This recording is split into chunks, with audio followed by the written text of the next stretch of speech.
Hello good morning. आज के lecture में हम बिहार पीसीएस के संपूर्ण सिलेबस और परीक्षा की रणनीति को अध्ययन करेंगे। प्रारंभिक परीक्षा, मुख्य परीक्षा और साक्षात्कार के बारे में होगा। यह क्लास जो बच्चे अभी ग्रेजुएशन कर रहे हैं, graduation first year, second year या फाइनल ईयर में, उनके लिए भी काफ़ी महत्वपूर्ण होगी।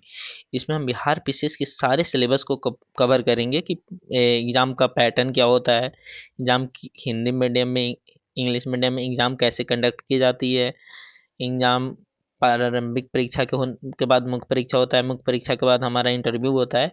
इसके द्वारा हम बीपीएससी में कितने चरण में एग्ज़ाम लेती है पीसीएस, उसको सारे स्टेप बाय स्टेप को हम अध्ययन करेंगे। हम स्टार्ट करते हैं। पहला क्या है कि हमारे यहाँ हम पहले देखते हैं कि पहले क्या होता है, हमारा प्रीलिम्स होता है, फिर उसके बाद क्या होता है, हमारा मेंस होता है, फिर क्या होता है, इंटरव्यू होता है। बीपीएससी हमारा 3 चरणों में होता है। अगर हम यहाँ पास हो जाते हैं तो फिर हमको मेंस के लिए बुलाया जाता है। मेंस जब मेरा हो जाता है तो इंटरव्यू के लिए बुलाया जाता है। और सबसे ज़्यादा बच्चों को डाउट होता है कि हमारा अगर हो गया मेंस हो गया तो इंटरव्यू के लिए बुलाया जाता है, और इंटरव्यू में अगर हम फेल हो जाते हैं तो मेरा फिर क्या होगा, इंटरव्यू फेल होने के बाद फिर से मुझे प्रीलिम्स ही देना पड़ता है। अगर फिर आप यहाँ मेंस में फेल हो जाते हैं तो फिर से हमको पीटी से प्रीलिम्स ही स्टार्ट करना होता है। यही होता है। प्रारंभिक परीक्षा के अंक फाइनल मेरिट लिस्ट में नहीं जुड़ते। जो प्रीलिम्स का जो अंक होता है, जो मार्क्स होता है, वो मेंस में यानी फाइनल मेरिट लिस्ट में नहीं जुड़ता है। वो केवल प्रीलिम्स, यहाँ आपको स्टेप 1 में ही क्वालिफाई करना होता है। आपका स्टेप 2 में मेंस होता है, स्टेप 3 में आपका इंटरव्यू होता है। वो यही होता है। नेक्स्ट देखते हैं क्या। और यहाँ देखते हैं कि जो आपका इंटरव्यू होता है ना, वो 120 नंबर का होता है। इंटरव्यू आपका कितने नंबर का होता है, 120 नंबर का होता है। नेक्स्ट, अब देखते हैं कि जो प्रीलिम्स होता है, प्रीलिम्स में हमारे कितने घंटे का पेपर होता है, और ये किस टाइप का होता है, और ये कुल कितने नंबर का होता है, और इसमें कि कौन कौन से सब्जेक्ट होते हैं। तो फर्स्ट पेपर मेरा प्रीलिम्स को टोटल कुल अंक इसका 150 नंबर का एग्जाम होता है। 2 घंटे का पेपर होता है। यह सब्जेक्टिव टाइप एमसीक्यू आधारित होता है। ये क्या होता है कि यह परीक्षा महज जांच परीक्षा होगी। कैलकुलेटर का प्रयोग वर्जित होता है। इस एग्जाम में आप कैलकुलेटर, इलेक्ट्रॉनिक सामान नहीं ले जा सकते। नेक्स्ट क्वेश्चन, नेक्स्ट क्वेश्चन नहीं, नेक्स्ट सीरीज। हाँ, तो प्रीलिम्स में हम सामान्य विज्ञान से क्वेश्चन आते हैं, जो कम से कम 25 क्वेश्चन का टारगेट होता है। साइंस से, हिस्ट्री से आते हैं, भारत का इतिहास और बिहार की विशेषताएं, इसमें बिहार की हिस्ट्री से भी आता है। और प्रीलिम्स में हमारा ज्योग्राफी भी होता है, जो भारत तथा बिहार का भूगोल होता है, और प्रमुख नदियाँ होती है। राज्य व्यवस्था होता है, जो भारत की राज्य व्यवस्था और बिहार की अर्थव्यवस्था से संबंधित है। और राष्ट्रीय आंदोलन, जिसमें बिहार का क्या योगदान था, यानी बिहार स्पेशल आपको तो पढ़ना ही है। इसमें सबसे ज़्यादा वेटेज हमारा सामान्य विज्ञान का होता है, इतिहास का होता है, और हमारा और हमारा क्या बोलते हैं, करेंट अफेयर का होता है। नेक्स्ट, हाँ, अब यहाँ से हम मेंस की बात करते हैं। इससे पहले हम एक बार और फिल्म्स को पढ़ लेते हैं। तो फिल्म्स मेरा क्या होता है कि फिल्म्स हमारा 150 नंबर का होता है। 150 में वो 2 घंटे का होता है, और वो क्या बोल सकते हो, ऑब्जेक्टिव टाइप होता है। पहले क्या होता था कि बीपीएससी में पहले नेगेटिव मार्किंग नहीं होता था, अब इधर 2-3 साल में फिलहाल नेगेटिव मार्किंग को ऐड कर दिया गया है। नेक्स्ट, अब यहाँ से हम मेंस को देखते हैं। तो मेंस में क्या होता है कि कुल टोटल हमारे पास 4 पेपर होते हैं। 4 पेपर होते हैं, हम बताते हैं। यहाँ पे आपको 3 पेपर दिख रहा है, लेकिन हम बताते हैं 4 पेपर कैसे होता है। फर्स्ट पेपर आपका समान हिंदी का होता है, जो 100 अंक का होता है और 3 घंटे का होता है। सेकेंड पेपर आपका जनरल स्टडीज फर्स्ट होता है, 300 अंक का होता है, 3 घंटे का होता है। पेपर सारे 3 घंटे का होता है मेंस का, केवल प्रीलिम्स का 2 घंटे का होता है। थर्ड पेपर समान अध्ययन जनरल स्टडीज पेपर 2 होता है, 300 अंक का होता है, 3 घंटे का होता है। जो यहाँ पे हमारा हिंदी होता है, ये केवल 30% अंक अनिवार्य होता है। ये केवल हमारा क्वालिफाइंग पेपर होता है। इसके अंक मेधा सूची में, यानी इसमें, इस दोनों पेपर में इसका अंक नहीं जुटता है। और यहाँ हम क्या देखते हैं कि क्या होता है, जो चौथा पेपर मेरा होता है, वो अब जैसे पहले ऑप्शनल हुआ करता था, अब ऑप्शनल को मेंस में हमारा एमसीक्यू कर दिया गया। जो आपको सब्जेक्ट बेस्ड है, आपका जिस सब्जेक्ट में इंटरेस्टेड हो वो अप्लाई कर सकते हैं, और एमसीक्यू आधारित दे सकते हो। वो भी, उसका भी मार्क्स शायद अब मेंस में फाइनल मेरिट लिस्ट में नहीं जीतता है, वो भी अब क्वालिफाइंग कर दिया गया। नेक्स्ट, अब यहाँ देखते हैं कि जो हिंदी होता है 100 अंक का, उसमें क्या क्या होता है। तो निबंध होता है, कुछ 30 अंक के निबंध होते हैं, 30 अंक के हमारा ग्रामर होता है, 25 अंक का वाक्य विन्यास होता है, और 15 का संक्षेपण होता है यानी समरी होता है। ये हमारा जो क्वालिफाइंग पेपर होता है ना 100 नंबर का फर्स्ट पेपर, वो है 30% लाना जिसमें जरूरी होता है, 30 अंक आसानी से प्राप्त कर सकते हैं।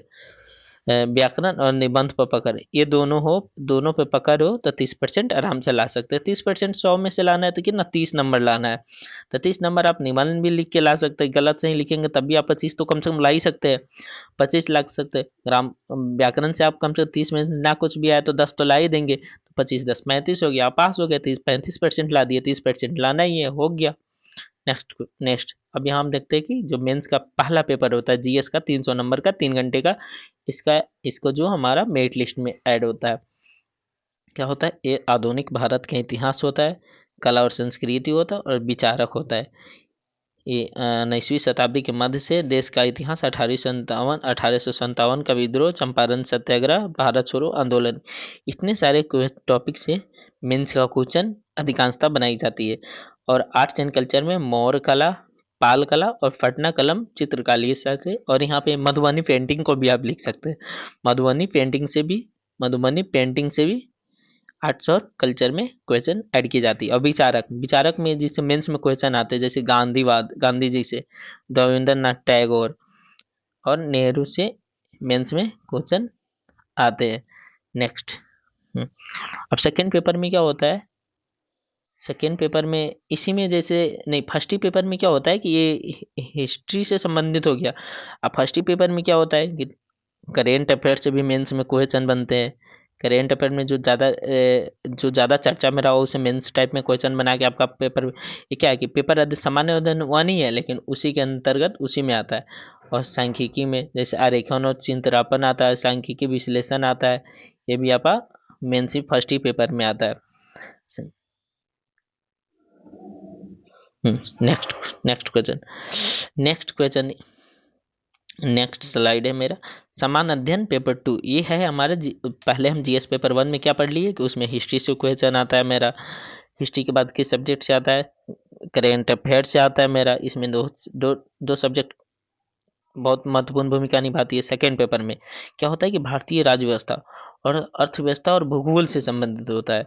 इसमें क्या कहता है कि भारत की राजनीतिक व्यवस्था, भारत की जितनी पॉलिटी से क्वेश्चन बनती है ना, जैसे राष्ट्रपति से टॉपिक हो गया, भारत के महान्यायवादी, कैग से, संविधान सभा, इस जितने सारे पॉलिटी से जितने रिलेटेड है ना मेंस के क्वेश्चन यहीं से बनते हैं। भारत की राजनीतिक प्रणाली, कुछ बिहार से भी बहुत सारे क्वेश्चन मेंस में आ जाते हैं।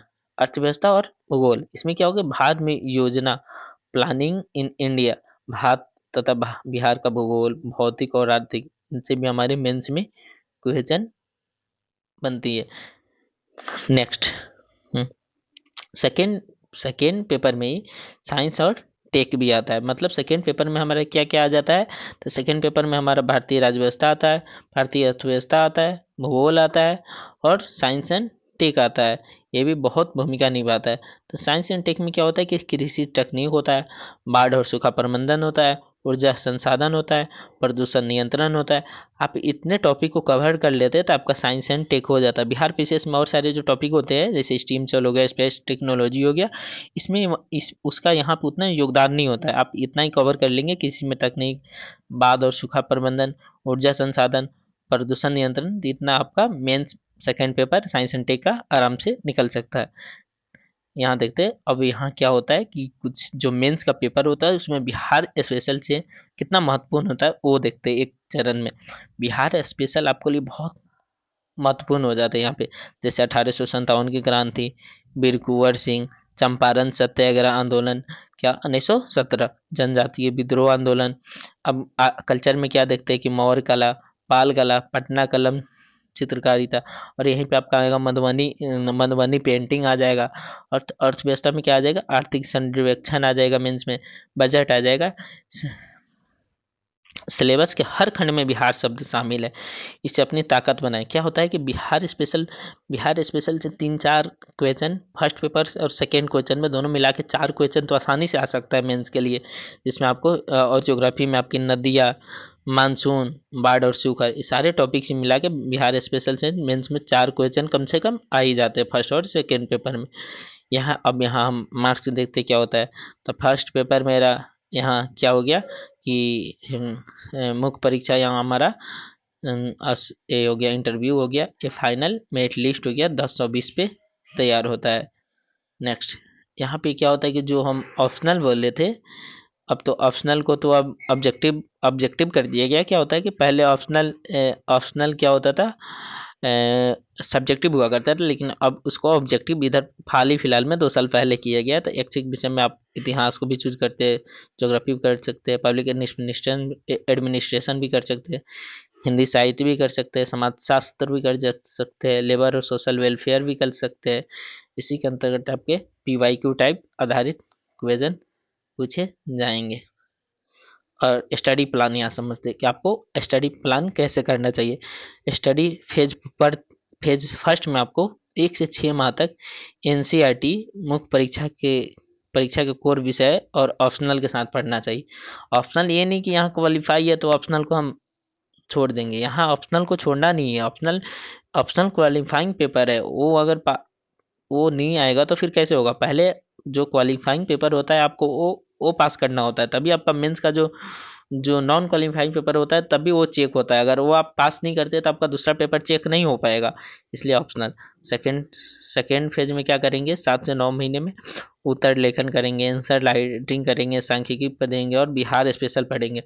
बिहार स्पेशल के लिए इम्तियाज़ अहमद सर की एक बुक आती है, सबसे फेवरेट बिहार स्पेशल के उन्हीं का बुक माना जाता है, इम्तियाज़ अहमद सर की, वो आप पढ़ सकते हैं। फिर थर्ड में क्या करेंगे, केवल प्रीलिम्स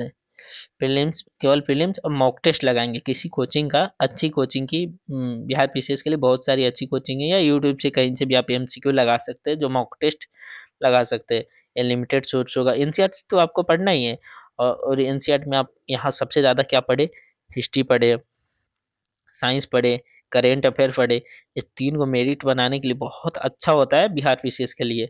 नेक्स्ट क्या बोलते हैं कि यहाँ पर हमारा ये समाप्त होता है, तो अंतिम शब्द क्या लिखा हुआ है, क्या आयोग सफल उम्मीदवार को उस पद के लिए अनुशासित करने का अधिकार रखता है जिसके लिए आयोग उसे योग्य समझता है। आज से ही एक अधिकारी की तरह सोचना शुरू करें। शुभकामनाएं। आप क्या करें कि आज से ही एक अधिकारी की तरह सोचना शुरू करें, और आपको यहाँ पे शुभकामनाएं दी जाती है। यह क्लास केवल BPSC की रणनीति के लिए ही था। यहीं पे ये क्लास समाप्त होता है।